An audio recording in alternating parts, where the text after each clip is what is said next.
মাইয়েতকে কবরে শোয়ানো হয় তখন সে তাকে দাফন করে যাওয়া ব্যক্তিদের হাঁটার খসখস আওয়াজ শুনতে পায়।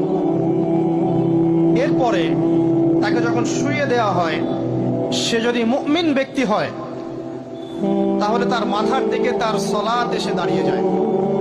দুনিয়াতে আপনি যে নামাজগুলো পড়েছেন, আমি যে নামাজগুলো পড়ছি, এগুলো মাথার দিকে দাঁড়িয়ে যায়।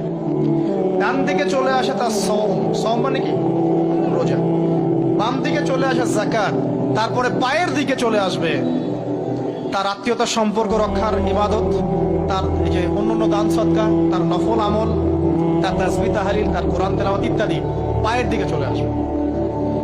এখানে একটা হাদিস এসেছে, সূরাতুল মুলক যে ব্যক্তি রাতের বেলা তেলাওয়াত করবে, কোন সূরা ভাই? তাবারাকাল্লাযী বিয়াদিহিল মুলক ওয়া হুয়া আলা কুল্লি শাইইন